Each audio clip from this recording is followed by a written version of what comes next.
안녕하세요. 오늘도 사연 살롱을 찾아주셔서 감사합니다. 저는 지방의 한 작은 마을에 있는 60대 중반의 여성이에요. 저는 작년에 이 나이에 인생 공부를 다시 하는 경험을 했어요. 원래 저랑 남편이 서울에서 살다가 이곳에 왔는데요. 여기서 지역 이기주의의 끝판왕을 만났거든요. 지역 이기주의라고는 했지만 그 사람들 빼면 다 좋은 분들이라 그냥 못돼 먹은 인간들이라는 말이 맞겠네요. 특히 부녀 회장이라는 여자가요. 어디를 가나 이상한 사람은 꼭 있다고 하잖아요. 그게 이런 인심 좋을 것 같은 동네도 마찬가지더라고요. 그러니 저처럼 귀농을 한다거나 귀촌을 계획하고 계시는 분들이 있다면 오늘 제 이야기를 잘 들어주시면 좋을 것 같아요. 저와 남편은 둘 다 교사였어요. 남편은 중학교 교사였고 저는 초등학교 교사였는데 같은 재단에 있는 학교라서 담 하나를 사이에 두고 있었죠. 학교 자체가 달라서 평소에는 만난 적이 없었는데 남편 동료 교사가 저희 사이에 다리가 되어주었어요. 저와도 친분이 있던 영어 선생님이었는데 저와 남편이 잘 맞을 것 같다고 해서 저희 부모님, 남편 부모님께 연락을 했고 그렇게 정식으로 선을 봤네요. 두 사람 다 학교 선생이라 함께 대화할 주제도 많았고 남편이 자상한 사람이라 좋았어요. 결혼해서 저희는 딸을 하나 두었고 정말 남부럽지 않은 하루하루를 보냈어요. 딸의 매일 자라는 모습이 저희 부부의 기쁨이고 행복이었어요.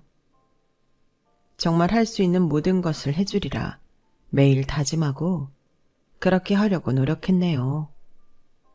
딸아이도 우리가 자기를 얼마나 사랑하는지 잘 아는 것처럼 잘 웃는 아이였어요. 누가 봐도 티 없이 웃고 어른들 눈치 살피지 않는 모습에 아이가 참 맑고 예쁘다는 말을 많이 들었네요. 딸은 유치원도 잘 다녔고 초등학교에 들어가서도 친구들도 많이 사귀고 잘 지냈어요. 그러던 딸에게 이상을 발견한 건 3학년 때였어요. 아이가 열이 나고 발진이 있어서 감기인 줄 알고 약을 먹이고 재웠는데도 안 낫더라고요. 병원에 다녀와서는 좀 괜찮아지는 것 같았어요. 근데 그 뒤로 이상하게 피곤해하고 조금만 걸어도 숨이 차다고 하더라고요. 저와 남편은 덜컥 겁이 나서 아이를 데리고 대학병원에 갔더니 의사가 심각한 표정으로 검사를 좀 해봐야겠다고 하더군요. 혈액 검사며 이런저런 검사를 하더니 심장에 문제가 생겼다는 거였어요. 너무 기가 막혔어요. 아니, 지금까지 별 문제 없이 잘 살았는데 무슨 심장 문제라는 거예요? 가와사키병이에요. 급성 혈관염인데 그것 때문에 심장 기능에 이상이 생겼어요. 저희 부부는 너무 충격을 받아서 둘 다 말문이 막혀버렸어요. 그리고 각자 자신은 얼마나 질책했는지 몰라요. 애가 그렇게 아프면 처음부터 큰 병원을 갔어야 했는데 그냥 감기나 가벼운 홍역인 줄만 알고 약국하고 동네 병원만 가서 병을 키웠어. 내가 무슨 엄마야. 엄마라는 사람이 너무 한심하다. 그러지 마, 여보. 나도 마찬가지지. 내가 그냥 감기 같다고 했잖아. 그래서 우리가 다른 생각 못한 거야. 진짜 원인은 나한테 있어서. 미안하다, 우리 딸. 아빠가 어리석어서. 그러다가 저희 두 사람은 부둥켜 안고 펑펑 울었어요. 어린 딸이 가여워서 견딜 수가 없었네요. 불쌍한 우리 딸아이를 위해서라도 저희는 정신을 차려야만 했어요. 남편은 저를 다독이며 말했어요. 우리 미연이 다시 건강해질 수 있어. 그러니까 우리가 힘내자. 당신이랑 내가 의연해야 애도 담담하게 극복하지. 알았지? 응, 알고는 있는데 자꾸 눈물이 나와서. 알았어. 당신 말이 맞아. 이제 그만 울고 앞으로를 생각해야지. 우리 잘해보자, 여보. 아이는 우선 심장 수술을 받아야 했어요. 조그마한 아이한테는 너무나 큰 수술이었죠. 딸이 수술실에 들어가 있는 동안 제발 아무 문제 없이 무사히 수술이 끝나게 해달라고 빌고 또 빌었어요. 다행히 수술은 잘 되었고 여러 약물 치료를 병행하며 당분간 병원에 입원했어요. 그러느라 학교는 당연히 휴학계를 냈고요.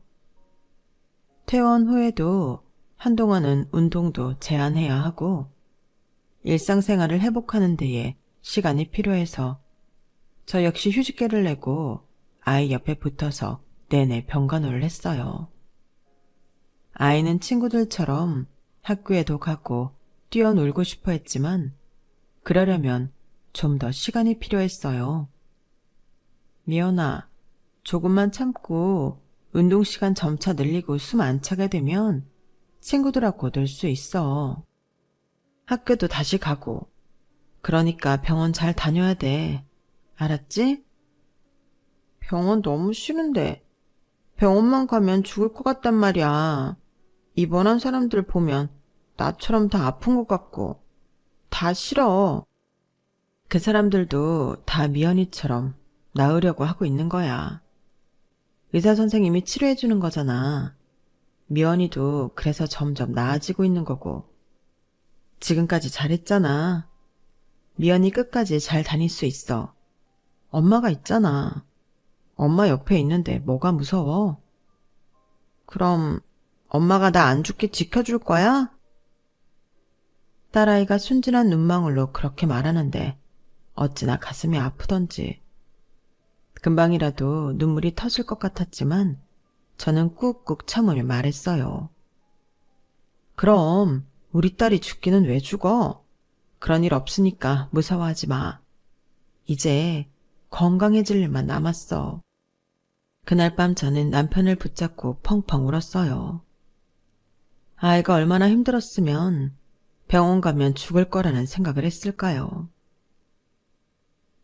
부모님들이 왜 차라리 내가 아프면 좋겠다 그러셨잖아. 어떤 심정이었는지 너무 잘 알겠어. 왜 내가 안 아프고 우리 미연이가 아픈 건지. 엄마가 딸아이를 이렇게 아프게 했으니 어쩌면 좋아. 아니야. 이제 잘 낫고 있잖아. 조금 있으면 다시 건강해져서 전처럼 명랑해질 거니까. 너무 그러지 마. 당신 잘 버텼잖아. 나도 당신 보면서 정말 대단하다고 생각하고 마음 다잡는다고. 당신 정말 대단한 사람이야. 우리 좀 더 힘내보자. 그렇게 힘든 시간들이 지나가고 나니 딸은 더 이상 운동을 해도 힘들어하지 않았어요. 병원에서도 정기검진은 와야 하지만 일상적인 생활에는 문제가 없다고 했고요. 체육도 해도 되고 친구들하고 뛰어놀아도 됩니다. 미연이 그동안 고생 많았다. 앞으로는 친구들하고 많이 놀러 다녀. 공부도 열심히 하고. 알았지? 그제 딸아이한테 정이 든 담당 의사 선생님은 다정하게 딸아이를 격려했고 우리 가족들은 그날 기쁨에 겨워 홈파티를 열었어요. 아이가 좋아하는 음식들을 해주고 케이크도 사왔죠. 저희는 오랜만에 행복한 시간을 가졌네요. 딸아이의 건강이 얼마나 소중한 건지, 아니 딸뿐 아니라 가족 건강의 소중함을 뼈저리게 느꼈어요. 저는 다른 건 제쳐두고라도 남편과 딸의 건강을 위해 식단도 조절하고 좋다는 영양제도 잘 챙겨 먹였네요. 학교로 돌아간 딸은 금세 아이들과 잘 어울리며 공부도 잘했어요. 그냥 잘하는 정도가 아니라 전교에서 손꼽을 만큼 우등생이었어요. 같은 반 친구들이 딸한테 공부 좀 가르쳐달라고 할 정도로요. 그러면 딸은 친구들을 집으로 하루 불러서 모르는 걸 차근차근 설명해가며 가르쳐 주더라고요. 간식을 챙겨주며 친구들 가르치는 딸을 보고 있자니 어찌나 대견한지 절로 웃음이 지어졌어요. 얘들아, 우리 미연이한테 배울 게 있어? 너네 같은 반이잖아. 같은 학생인데 대학생 선생님이나 학원 선생님한테 배우는 게 낫지 않아? 아니에요. 미연이가 훨씬 더 설명도 쉽게 하고 머리에 쏙쏙 들어와요. 맞아요. 선생님들 설명은 좀 어려운데 미연이는 되게 쉽게 알려줘요. 제 딸이어서가 아니라 야무지고 머리도 좋고 이해력도 좋은 아이가 친구들을 선뜻 돕는 모습이 참 자랑스러웠어요. 기특하기도 했고요. 고등학교 때까지도 늘 주변에 친구가 많았고 도움을 청하는 아이들에게 기꺼이 손을 내밀었던 딸은 법대에 가겠다고 했어요. 변호사가 되고 싶어. 나는 돈 잘 벌어서 엄마 아빠한테 효도도 하고 싶고 어려운 사람들 무료 변론도 해주고 싶어. 좋은 법무법인 중에 공익 변론 많이 하는 데도 있대. 그렇다고 돈 안 벌고 살 수는 없잖아. 현실적인 것까지 생각하는 건 정말 좋은데 엄마 아빠보다 너에 대해 먼저 생각해. 아니 엄마. 나 어릴 때 아파서 엄마 아빠 고생 많이 한 거 알아. 병원비 많이 들어가서 힘들었잖아. 그리고 자식은 나 하나뿐인데 내가 듬직해야지. 아이가 아프고 나서 너무 성숙했다 싶을 정도로 박지만 진중했는데 이렇게 속이 깊을 줄은 몰랐어요. 저와 남편은 그게 안타까우면서도 예쁘기만 했죠. 딸아이는 무난하게 좋은 대학의 법학과에 들어갔어요. 그때 저는 학교에서 주임을 맡고 있었는데 학부모들 때문에 꽤 스트레스가 많았어요. 저희 세대가 지금보다 더 학생들 위에 군림하고 교사들 마음대로 했을 것 같은데요. 꼭 그렇지도 않아요. 자기 아이만 특별히 잘 봐달라고 하는 학부모에 다른 애들을 너무 무시해서 문제가 된 학생과 학부모 등 지금이나 그때나 문제는 매 한 가지였어요. 선생들 사이의 일 분배나 조율도 해야 했고요. 당시 저는 한 학부모한테 꽤나 시달렸는데요. 3학년이고 전학을 온 여학생의 어머니였는데 젊은 축에 속했어요. 자기 아이 담임이 딸아이를 원하는 대로 대우해주지 않는다면서 툭하면 찾아왔어요. 저한테 담임한테 징계 같은 거라도 하기를 바라던데 아무 잘못도 없는 선생을 징계할 수는 없는 노릇이었어요. 저도 딸 하나 가진 엄마로 그 마음을 이해하려고 최대한 친절하려고 했지만 힘든 건 사실이었네요. 저는 그저 우리 딸 공부하는 거 바라보고 우리 가족 행복한 시간들만 떠올리며 그런 시간들을 버텼어요. 딸은 너무나 기특하게도 대학 졸업 전에 사법고시에 합격하여 연수원에 들어갔어요. 얼마나 감동적이었는지요.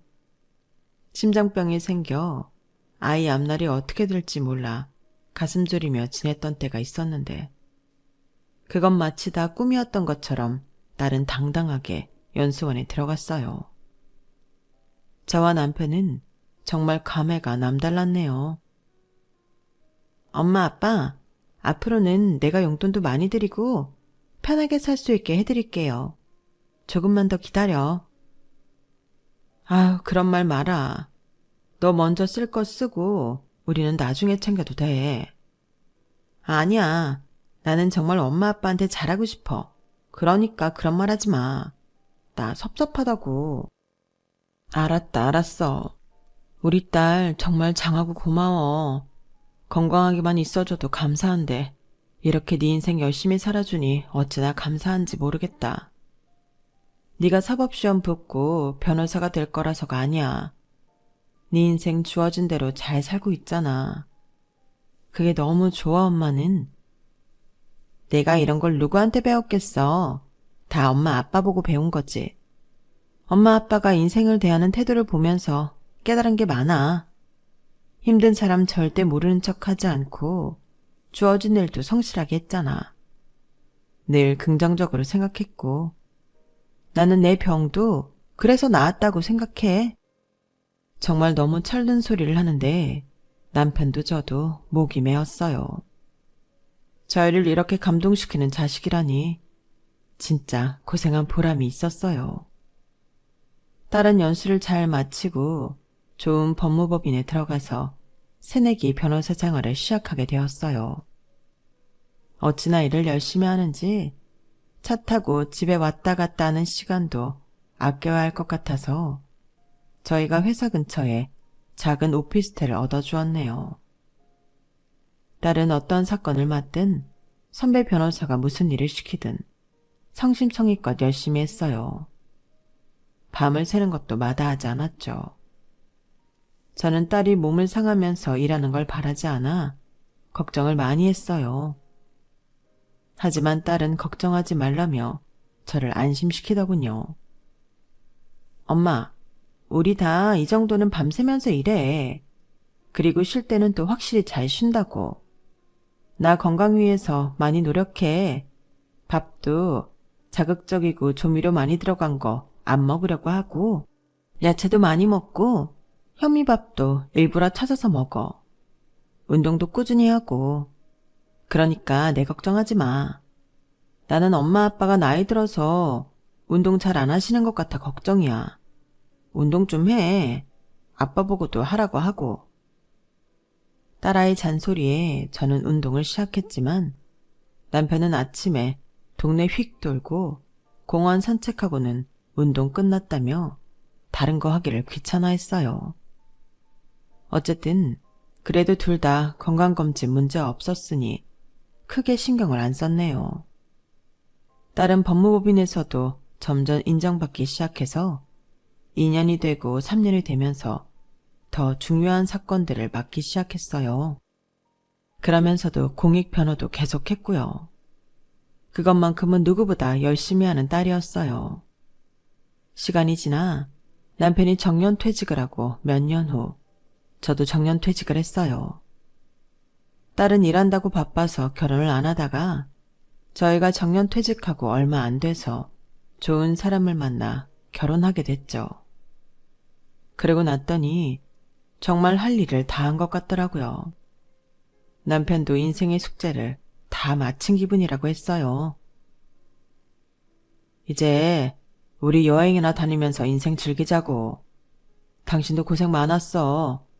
지금도 미안이 때문에 가슴 졸이는 거 아는데 이제 안 그래도 될 것 같아. 옆에 떡하니 김서방도 있잖아. 그래요, 맞아. 당신 말대로 이제는 한시름 났어요. 당신 수고 많았어요. 당신도 수고했어. 이제 우리 둘만의 시간을 가져보자고. 하지만 남편의 뜻대로 되지는 않았네요. 인생이란 게 언제 어디서 무슨 일이 터질지 모르잖아요. 남편은 뜻밖의 위암 판정을 받게 됐고 바로 수술을 받아야 했어요. 딸과 사이는 요즘 암 생존율도 높고 수술 후 경과도 좋으니 걱정하지 말라며 저희를 많이 위로해줬네요. 둘 다 그 바쁜 와중에도 병원에 와서 모든 수속을 다 해주고 지들이 의사 만나서 설명 다 들었고요. 수술날은 아예 시간을 비우고 와서 저와 함께 있어줬어요. 다행히 남편은 수술을 잘 마쳤고 회복도 잘 되었어요. 태어난 남편이 어느 날 이러더군요. 여보, 우리 시골 가서 살까? 내 친구 한 놈은 저기 강원도 간다고 하더라고. 지금 열심히 준비 중이야. 나 이렇게 아프고 났더니 당신도 어디 아프지 않을까 걱정되고. 공기 좋은 데에서 흙 밟고 풀냄새 맡으며 사는 게 좋다잖아. 금방 딴 야채 먹고. 우리 그러자, 어? 그럼 우리도 강원도로 갈까? 어디가 좋아? 나는 따뜻한 데가 더 좋은 것 같은데.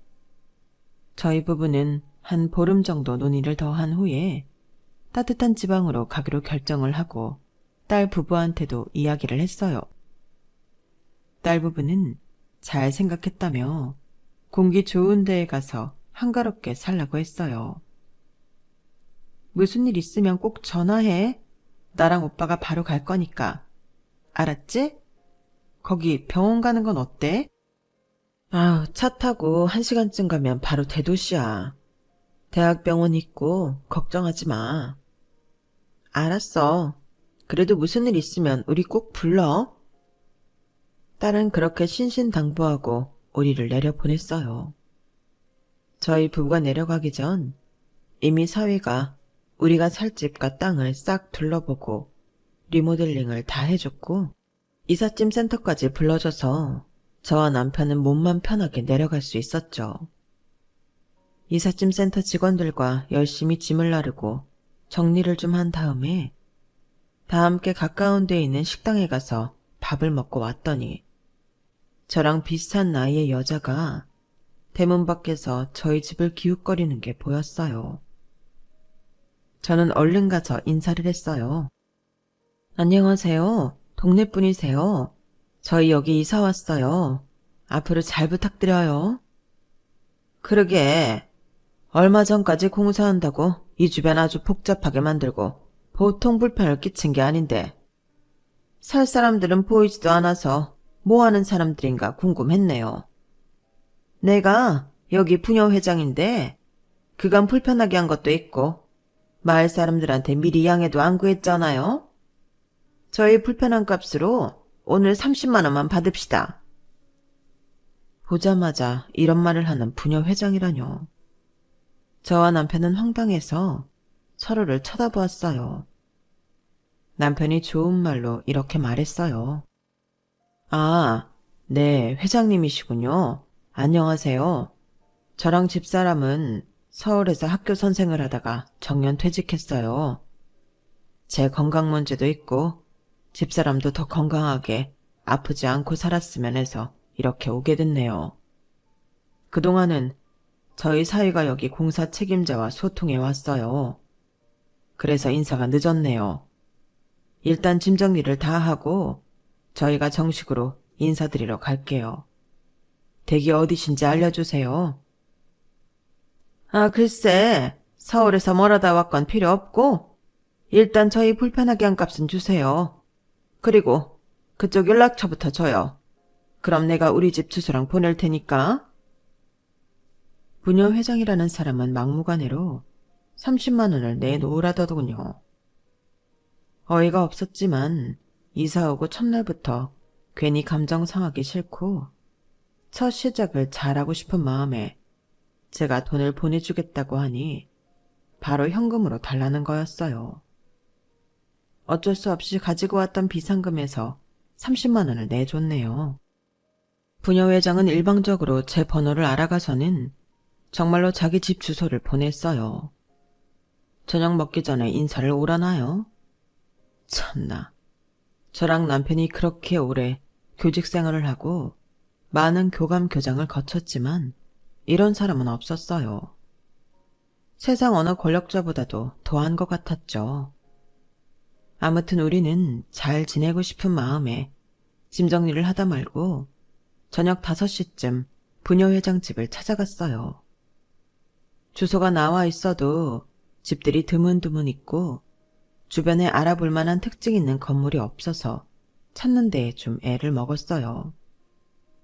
부녀회장 집은 그 근처에서는 꽤 크고 좋은 3층 빌라의 3층이었어요.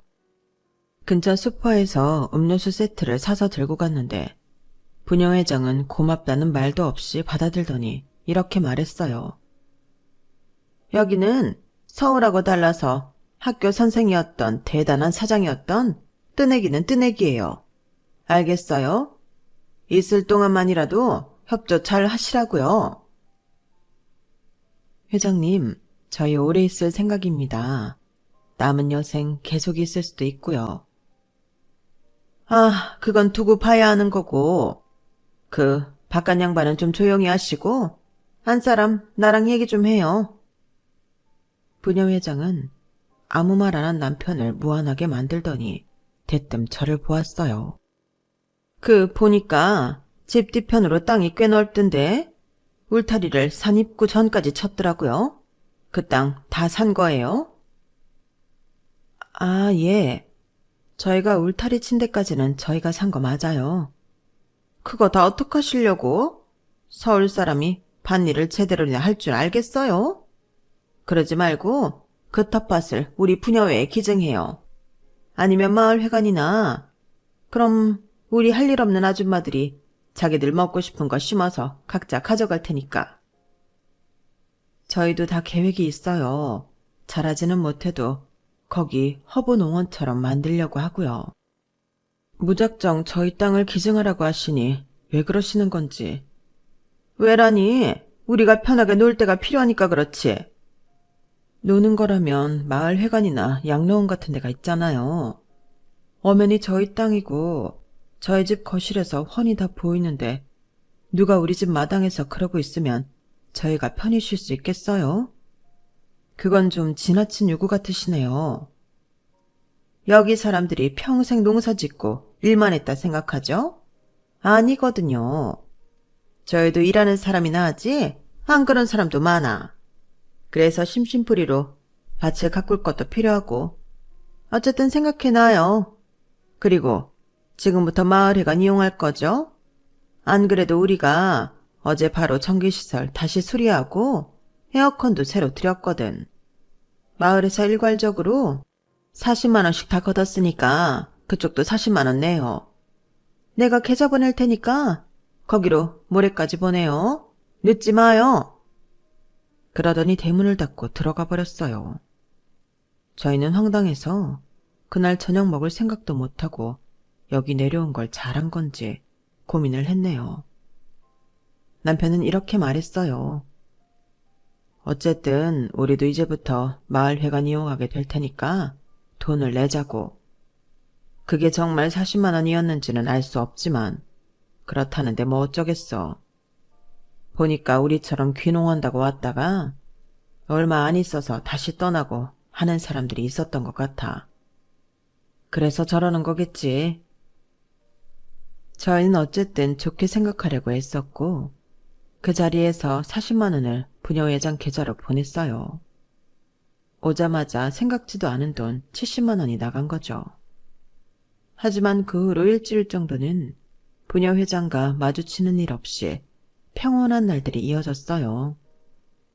사람들이 나이 들수록 자연이 좋아진다는 게 뭔지 알겠더라고요. 아침마다 서울에서는 들을 수 없던 새소리에 온통 초롱인 풍경을 보며 하루를 시작하니 마음이 여유롭고 편안하더라고요.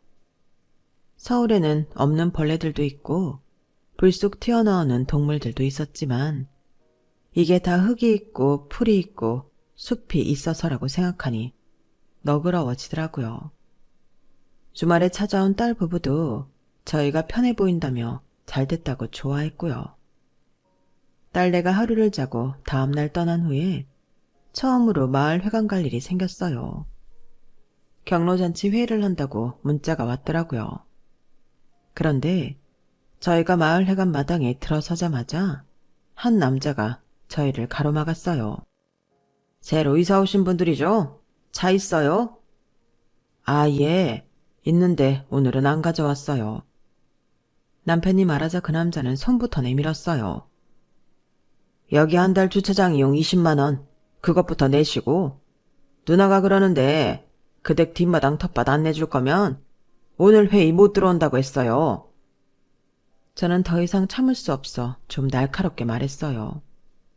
아니, 차 사용을 할지 안 할지도 모르는데 무작정 주차장 이용료부터 내라뇨. 그건 그렇다 쳐요. 우리 텃밭을 안 내놓으면 못 들어간다뇨. 그쪽이 부녀회장 동생이면 동생이었지. 무슨 권한으로 이러세요? 내가 이장이에요. 그리고 우리 누나 말 안 들으면 여기 참석할 생각도 하지 말아요. 이런 말도 안 되는 횡포에 남편도 화가 났고 저희는 회의고 뭐고 그냥 집으로 돌아왔어요. 다음날 제가 장을 보러 시내 가까운 마트를 가느라 차를 몰고 나갔는데 마트 주차장에 있던 이장이 또 다짜고짜 20만 원을 내고 텃밭 어떻게 할 거냐고 하는 거였어요. 그때 인상 좋고 등치 좀 있으신 제 또래 여성분이 오더니 이장한테 이러더라고요. 충식이 너 뭐하냐? 또 네 누나 꼬붕짓 해? 니들 자꾸 그러면 나 진짜 구청장 면담 신당할 거야. 니들 신고한다고. 할 수 있으면 해보쇼. 어차피 우리는 아니라고 하면 그만이지. 이장은 툴툴거리며 자리를 떴고 그 여자분이 저한테 다가왔어요. 새로 수리한 집 이사 오신 분이죠. 저는 거기서 쭉 나와서 왼쪽 길로 돌아서 안에 있는 집에 살아요. 김영숙이에요. 아, 예, 이진희예요. 이런 말이 어울릴지 모르겠는데 도와주셔서 감사해요. 아우, 별 말씀을요. 여기가 작은 동네다 보니 저것들이 몇 년 전부터 부녀회장, 이장 완장 차고서 아주 보통 행패가 아니에요. 저 둘 때문에 얼마 못 있다 나간 외지인도 있고요. 아, 저것들 못된 걸 좀 알아야 되는데 이상하게 구청이고 파출소고 저 인간들을 싸고 두는 것 같더란 말이죠. 아무튼 우리 다 이상한 사람들 아니에요. 오해는 마세요. 저희도 이렇게 사정 알아봐 주시는 분들이 있어 다행이에요. 감사해요. 여기 사람들 다 좋아요. 걱정 마시고 어울리세요. 못하면 점심 먹으러 저희 집 오세요. 다른 분들도 소개시켜 드릴게요. 저희 부부는 그날 점심을 그 여자분 댁에서 먹으며 다른 마을 사람들도 만나고 좋은 시간을 보냈어요. 하지만 부녀 회장과 그 동생 이장이라는 사람은 어떻게 좀 해야겠다는 생각이 들더군요. 그리고 며칠 잠잠했어요. 그새 저희는 다른 마을 사람들과 인사하고 안면 트면서 조금씩 가까워졌어요. 다른 집 밭일 도우러 가서 음식도 같이 만들고 밭일도 배우고요. 한 번은 시선이 느껴져서 돌아보니 마을 사람들과 어울려 웃고 있는 저희를 노려보는 부녀회장이 서 있었어요. 어쨌든 부녀회장 파화가 있으니 몇몇 분들은 저희와 어울리지 않으려고도 했는데요. 아무튼 그 모습을 보니 또 뭔 일을 저지르려나 싶더라고요. 그리고 이틀인가 지났을 때 아니나 다를까 부녀회장이 저희 집 초인종을 요란하게 눌러댔어요. 나갔더니 이러더라고요. 보아하니 마을 잔챙이들하고 좀 어울리던데. 그럼 마을회관에 올 일도 생길 거 아니겠어? 우리 마을 발전기금을 내야 정식으로 마을 사람이 되는 거니까 300만 원 준비하고 이제 곧 우리 엄마 생신이야. 그때마다 마을 사람들이 정성으로 20만 원 모아서 줬으니까 거기는 주차장비하고 해서 40만 원. 이거는 내일까지 준비했다가 우리 동생 오면 주면 돼. 300만 원은 언제까지 돼? 아니 뭐 외지에서 온 사람들이 봉이에요? 무슨 사람 보기만 하면 돈을 달라고 해요. 주차장비는 뭐가 됐든 필요한 거니 줄 수 있지만 대거머니 생신비용을 달라뇨. 그리고 발전기금은 어디다 쓰는데요? 그거 여기 사람들 전부 300만 원씩 냈어요? 그거 계좌로 보내라는 거 아니죠?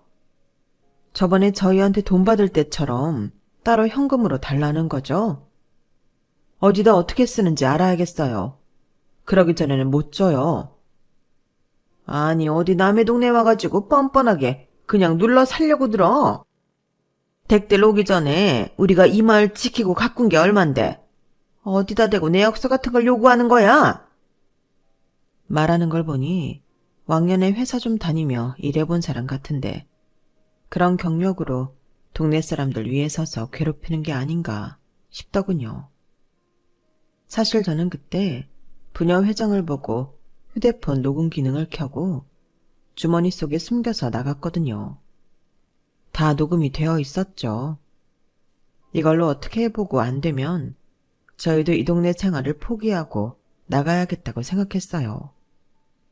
저는 슬쩍 마트에서 처음 저를 도와줬던 분에게 물어봤더니 고개를 흔들더라고요. 아, 나라고 안 해봤겠어? 그래도 마을에서 말 좀 해본다는 사람들이 위에다가 얘기해봤지. 근데 왜인지 흐지부지 넘어가더라고. 저와 남편은 참 고민이 됐어요. 이런 게 시골의 폐쇄적인 면인가 싶더라고요. 어쨌든 공공기관에서는 작은 마을에서 일어나는 일까지는 관여하고 싶지 않은 것 같더라고요. 그렇게 며칠 저희 부부가 생각 중인데 누가 저희 차 앞 유리에 잔뜩 흙을 뿌려놓았더군요. 너무 화가 나서 블랙박스를 봤더니 그 부녀회장 동생이라는 이장이더라고요. 저와 남편은 바로 두 사람을 찾아가서 따졌어요. 그랬더니 밑도 끝도 없이 발뺌이었어요. 우리가 했다는 증거가 어디 있어? 증거 여기 다 있어요. 요새 블랙박스로 다 찍히는 거 몰라요? 제 말에 부녀회장은 움찔하는 것 같더니 뻔뻔하게 이러더라고요. 그러니까 왜 우리 엄마 생일 비용하고 300만 원 안 내나? 이 동네 사람들 다 주는 걸. 굴러온 돌들이 왜 물을 흐리고 안 주느냐고. 아예 앞까지 쓰면서 앞으로 여기서 편히 못 산다며 으름장을 놓는데 저와 남편은 말이 통하지도 않고 피곤하기도 해서 집으로 돌아왔어요. 이거는 힐링이 아니라 없던 병까지 생길 지경이라서 진짜 다 놓고 가버릴 생각을 했는데 그날 밤에 딸아이한테서 전화가 왔어요. 저나 남편 목소리가 안 좋은 걸 눈치챈 딸은 무슨 일이냐며 꼬치꼬치 물었고 결국은 제가 지금까지 있었던 일을 다 말했어요. 그러자 딸이 속상해하며 이러더라고요. 처음에 그런 일 생겼을 때 말하지. 왜 여태 가만히 있었어. 너 바쁜데 신경 쓰게 하고 싶지 않았어. 여기서 사는 건 우리잖아. 우리가 감당해야지. 지금 그 사람들 하는 거 보니까 그런 문제가 아닌 것 같아. 알았어. 나랑 오빠가 갈 테니까 조금만 기다려. 아, 혹시 그 사람들 말하는 거 녹음이나 녹화한 거 있어? 안 그래도 내가 저번에 집에 찾아온 거랑 오늘 말한 건 녹음했고 우리 차에 흙 뿌리는 건 블랙박스 영상 있어. 딸은 알겠다고 하고 끊었고 이틀 후에 저희를 찾아왔어요. 사위도 같이요. 그리고는 바로 부녀회장을 찾았는데요. 보니까 사람들하고 마을회관에 모여 있더라고요.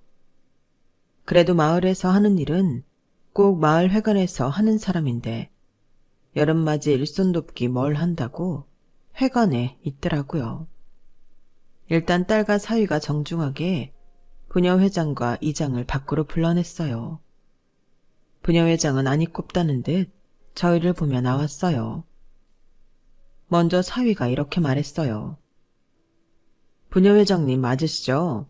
저희 장인장모님 여기 처음 왔을 때부터 이런저런 명목으로 돈을 요구하셨다고 하는데 무슨 주차비가 20만 원입니까? 이런 조그만 마을에서 차를 몇 번이나 끌고 다닌다고요. 그리고 어머님 생신비용, 발전기금 이런 거 왜 계좌로 안 받고 현금으로 걷어요? 그리고 발전기금이라는 걸 부녀회장이 그렇게 막무가내로 요구해도 되는 건가요? 외지인은 빠져. 이건 우리끼리 해결할 문제고 여기서 살 사람들이 마을 발전 위에 못 돕겠다면 나가야 되는 거 아니겠어? 우리도 우리랑 같이 서로 돕고 살 사람들하고 있어야지. 그럴 마음 없으면 소용없어. 그게 부녀회장 권한입니까? 아닌 것 같은데요. 공공기관에서 내려온 문서라도 있어요. 이거 횡령 착복 맞는 것 같은데요. 내역서랑 관련 조항 보여줄 수 없으면 제가 직접 여기 관할 경찰서에 가서 말하는 수밖에 없네요. 그러자 부녀회장은 깔깔 웃으며 이렇게 말했어요. 아이고, 어디 해봐. 그게 통하나. 내가 그 바닥 공공기관에서 30년을 일한 사람이야. 알만한 인맥은 다 안다고? 아, 그래서 여태 무사하셨나 봐요. 그런데 어쩌죠? 지금 거기 경찰서장 말이에요. 제 선배님 직속 부하 같은데요. 뭐라고? 댁이 뭔데? 허풍을 치는 거면 내가 가만 안 둬? 허풍 아니고요. 제가 경찰대학 행정과 교수인데 저희 선배님이 지금 이 도경찰청 높으신 분이에요. 그 경찰서장님은 당연히 밑에 사람이죠. 제가 가서 말씀 좀 드려야겠습니다. 안 그래도 부녀 회장님이 저희 장모님한테 했던 말들 녹음 파일도 있고 동생이신 이장님이 장인어른 차에 흙 뿌리는 영상도 있으니까요. 이번에는 저희 딸이 나섰어요. 이거 법적 문제 저도 검토해 볼 거예요. 아, 제 소개가 늦었네요. 저는 이런 사람이에요. 라며 제 딸이 법무법인 변호사 명함을 주자 부녀 회장은 얼굴이 하얘져서 어쩔 줄 모르더라고요. 제 친구가 방송 기자인데 이런 소스 주면 참 좋아하겠죠? 이거 공론화 시켜볼 생각이에요. 제 딸이 이렇게 말하자 부녀 회장은 마른 침까지 삼키며 제 딸 손을 잡더라고요. 아우 잠깐만. 거기 그 사회분도 잠깐. 이거 진짜 문제 삼으려는 거야? 이거 그냥 작은 마을에서들 있었던 일이 뭐 대수라고. 누가 신경 쓰겠어. 그러자 사위가 또박또박 말했어요. 안 그래도 요즘 귀촌하는 사람들 많은데 이런 걸 왜 신경 안 쓰겠어요? 아픈 노인들이 귀농해서 요양하며 살겠다는데 오히려 스트레스 받으면 병 생길 상황이잖아요. 막무가내로 돈 요구하는 시골 텃세 한두 푼도 아니고 300만 원씩이나 현금으로 직접 달라고 하면서 사용 내역도 없다고 하니 이건 문제가 되고도 남습니다. 그러자 부녀 회장은 저를 보며 이렇게 말했어요. 이거 내가 없던 일로 해줄 테니까 어떻게 자식들 좀 말려봐. 제가 왜요? 저희한테 얼마나 함부로 했어요. 텃밭 내놓으라고. 안 그러면 알아서 하라는 식으로 처음부터 그랬잖아요. 저는 더는 못 참아요. 이거 우리 사위의 힘을 빌려서라도 제가 제보할 수 있는데 다 제보할 거예요. 그러자 부녀 회장은 싹싹 빌기 시작했어요. 내가 잘못했어. 다 없던 일로 할 테니까 이거 좀 그냥 넘어가줘. 같이 얼굴 보면서 살아야 되는데 이런 일 만들어서 서로 뭐가 좋겠어? 그러자 딸이 따끔하게 말했어요. 그쪽에서 먼저 얼굴 보기 불편하게 그런 말도 안 되는 일들만 벌였어요. 그래서 여기서 얼마 못 견디고 나간 사람들도 있다던데요. 그런 식으로 생각하면 어떤 사람들이 귀촌을 해서 살겠어요? 각오하고 계세요. 그제야 부녀 회장은 갑자기 존댓말을 하며 아예 무릎을 꿇었어요. 제가 잘못했어요. 내가 주민센터에서 일 좀 해서 그냥 다 관행이려니 하고 그랬어요. 주민센터에서 일한 사람이 이런 걸 관행이라고 생각하다니 더 심각하네요. 바로 경찰서장을 만나러 가야겠어요. 사위가 따끔하게 말하자 부녀 회장은 급하게 자기 동생을 불러 같이 무릎을 꿇게 하고 싹싹 빌었어요. 제발 자기들 신고하지 말아달라고요. 하지만 이래 두면 또 무슨 일을 저지를지 모르잖아요. 결국 사위와 딸이 정식으로 경찰서에 신고를 했고 결과적으로 부녀 회장과 이장은 자리에서 물러나고 벌금도 물게 되었어요. 이런 식으로 당한 사람들이 꽤 있었다더라고요. 결국 파출소 내와 공공기관에서 부녀 회장 집안 편의를 봐준 사람들까지 징계를 받게 되었네요. 그리고 새로운 부녀 회장은 저희를 제일 먼저 도와준 분이 되었어요. 이장도 다른 분이 되었고요. 그러고 나니 진짜 마을 공기가 달라지더라고요. 참 신기하죠. 그제야 순진했던 마을분들은 부녀 회장과 이장한테 돛 뜯긴 이야기를 하나둘씩 하더라고요. 뜯기는 줄도 모르고 달라고 하니 줬던 거였죠. 아무튼 그 사람들은 기가 죽어서 찍소리도 못하고 지냈고 마을 사람들과도 잘 어울리지 못하고 있네요. 저희는 평온한 일상을 되찾고 원했던 생활을 할 수 있게 되었어요. 어릴 적 저와 남편 없이는 걷지도 못할 때도 있었던 제 딸이 이렇게 저희 든든한 힘이 되어주니 참 감사한 일이죠. 아무튼 저희는 지금 잘 지내고 있어요. 딸하고 사위도 한 달에 두세 번은 꼭 찾아오고요. 저희와 함께 여행도 다니고요. 혹시라도 귀촌을 생각하고 계신 분이 있다면 저희 이야기를 잘 참고하시길 바랄게요. 무조건 맞춰주는 게 능사는 아닌 것 같네요. 그럼 제 이야기는 여기서 마치도록 할게요.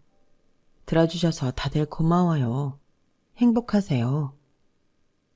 여러분, 사연 댓글에 응원과 현명한 조언 부탁드려요. 좋아요와 구독은 저에게 큰 힘이 됩니다. 오늘도 좋은 일 가득하세요.